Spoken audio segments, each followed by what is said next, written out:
Assalamualaikum penonton cerita heboh. Video kali ini mengangkat cerita tentang penyesalan, pengampunan, dan cinta yang tak pernah padam antara seorang ibu dan anaknya. Meskipun si anak adalah seorang preman, tidak perlu lama, langsung kita mulai ceritanya. Tak terlalu jauh dari Sungai Musi dan Jembatan Ampera, ada sebuah rumah sederhana di kota Palembang. Bu Hasanah duduk di ruang tamu sambil menangis menatap foto almarhum suaminya. "Pak, sampai sekarang ibu masih pengen ke Tanah Suci. Tapi sudah setua ini, uang buat daftar haji masih belum punya. Anak-anak belum ada yang bisa bantu biaya ibu naik haji." Usia Bu Hasanah kini 55 tahun. Sejak suaminya wafat belasan tahun lalu, ia membesarkan ketiga anaknya seorang diri, Erwin, Hilda, dan Okan. Erwin, anak sulungnya, kini berusia 35 tahun. Sarjana ekonomi tamatan Universitas Sriwijaya, bekerja sebagai seorang pegawai negeri dengan penghasilan cukup. Istrinya sarjana juga, namun tak bekerja. Erwin dan istrinya tinggal bersama Bu Hasanah, bersama seorang anak mereka yang masih balita. Anak kedua bernama Hilda, sarjana sastra Inggris namun tidak bekerja. Hilda telah menikah juga dan hidup pas-pasan bersama suaminya yang berjualan baju kecil-kecilan di pasar. Hilda tinggal di perumahan pinggiran kota, di mana suaminya membeli kreditan sebuah rumah mungil. Perempuan ini jarang mengunjungi ibunya karena sibuk mengurus 3 anak balita. Anak ketiga Bu Hasanah, alias si bungsu, bernama Okan. Tapi Okan, jalan hidupnya sedikit melenceng. Dulu ia bercita-cita kuliah seperti kakaknya. Namun setelah sang ayah yang pegawai negeri meninggal karena sakit, beban hidup keluarga menumpuk. Biaya kuliah terlalu mahal dan sudah habis untuk kedua kakaknya. Sebagai janda pensiunan dari almarhum suaminya, Bu Hasanah tak sanggup membiayai kuliah Okan. Si bungsu pun tahu diri, tidak menuntut harus kuliah. Okan memilih turun ke jalan. Mulanya Okan sekadar kerja serabutan, tapi lama-lama ia dikenal sebagai preman terminal. Badannya kekar, suaranya lantang, dengan beberapa tato menghias tubuhnya. Orang-orang banyak yang takut padanya karena Okan galak dan jago berkelahi. Ia kerap pulang membawa makanan atau uang seadanya untuk ibunya. Pernah suatu kali, Bu Hasanah dan Erwin hendak bepergian keluar kota naik bus. Di terminal mereka melihat Okan berkelahi dengan seorang lelaki. Okan menghajar lelaki itu hingga wajahnya luka berdarah. Dan si lelaki minta ampun sambil menjerit kesakitan. "Itu adik kamu," kata Bu Hasanah ke Erwin. Namun Erwin buang muka. "Bukan, Bu. Sudah, ibu jangan belagak kenal sama dia." Erwin malu, "Bu. Masa aku punya adik preman?" Belakangan Bu Hasanah tahu lelaki yang dihajar Okan adalah temannya sendiri, preman terminal yang mengambil uang seorang nenek secara paksa. Okan menyuruh temannya mengembalikan uang si nenek. "Ibu tahu, niat kamu baik, Okan. Tapi kalau kamu berkelahi di terminal sampai yang kamu hajar luka, semua orang akan ingat kamu sebagai orang yang galak dan jahat." Okan hanya tertawa kecil. Kalau nggak dihajar dia pasti nggak jarang ngambil uang orang tua. Di terminal itu siapa yang kuat, dia yang menang. Okan dan Erwin memang tidak pernah cocok, dan satu rumah tak cukup menampung 2 kutub berbeda. Erwin yang menjunjung status dan kehormatan, dengan Okan yang berlumur stigma negatif sebagai preman. 5 tahun lalu, pertengkaran keduanya memuncak saat Erwin sudah jadi pegawai negeri dan hendak menikah. Keluarga calon istri Erwin sempat membahas Okan yang terkenal sebagai preman terminal. Malu-malu Erwin mengakui bahwa Okan memang adiknya. Pulang dari rumah keluarga istrinya, Erwin marah ke Okan. "Kamu hebat ya? Semua orang Palembang tahu kamu preman terminal." Okan tertawa kecil. "Terus kenapa?" Erwin melotot. "Tapi aku yang malu, punya adik preman. Lihat tanganmu pun banyak tato. Gini aja lah, kalau kamu nggak berhenti jadi preman, keluar kamu dari rumah ini." Bu Hasanah kaget. "Erwin, kamu nggak berhak mengusir Okan. Biar gimana dia adik kamu. Okan dan kamu sama-sama anak ibu." Erwin tertawa sinis. "Nah, ibu biang masalahnya. Sudah tahu punya anak preman, kayak dia masih dibela. Kalau orang tua lain, pasti sudah diusir anak seperti ini dari rumah." Okan membela Bu Hasanah. "Jangan salahin ibu. Kalau aku yang dianggap salah dan bikin malu keluarga, biar aku yang keluar dari rumah ini. Biar Bang Erwin puas." Okan lantas keluar rumah hanya dengan menenteng 1 tas kresek berisi pakaian.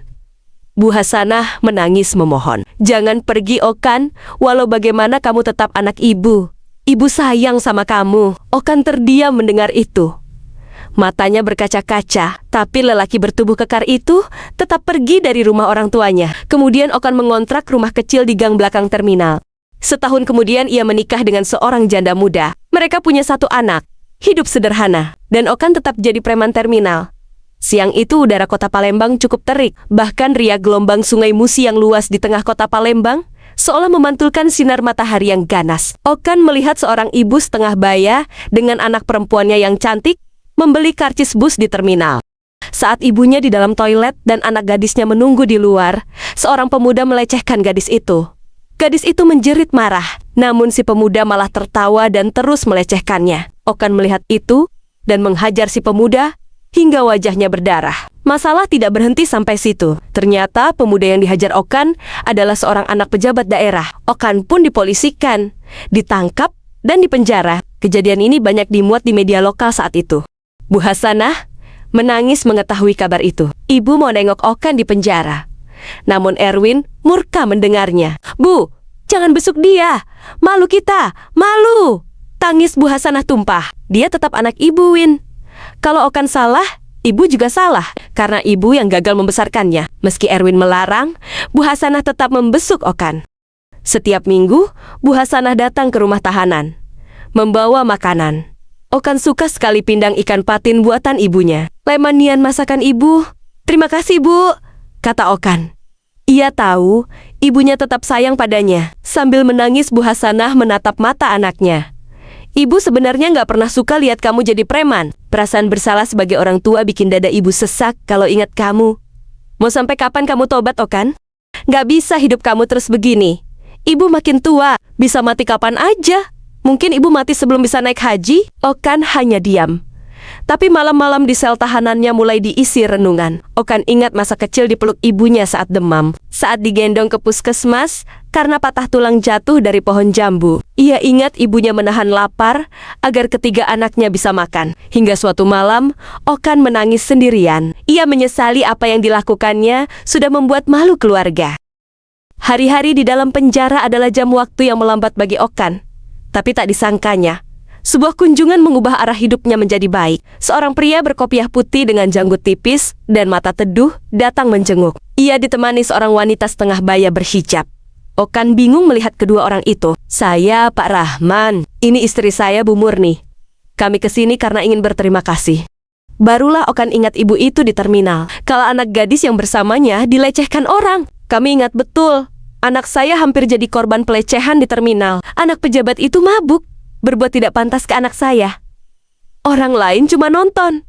Tapi kamu turun tangan. Kamu pukul dia. Kamu bela anak saya. Padahal kamu nggak kenal kami. Bu Murni menahan tangis. Kalau bukan karena kamu, nggak tahu nasib anak saya hari itu. Maafkan kami baru datang sekarang. Kami sangat berterima kasih pada kamu. Okan mengangguk pelan. Hatinya bergetar. Ini pertama kali dalam hidupnya, seseorang yang bukan ibunya datang ke penjara bukan untuk menghakimi, tapi untuk berterima kasih. Kami punya usaha kain songket Palembang. Dulu kecil-kecilan, sekarang alhamdulillah mulai besar. Kami juga mau buka usaha garmen kain songket, kain jumputan, bikin baju sekaligus buka toko showroom di depannya. Kami butuh orang seperti kamu, Bang Okan. Mau nggak? Nanti kalau keluar, abang kerja sama kami, jadi kepala keamanan di garmen?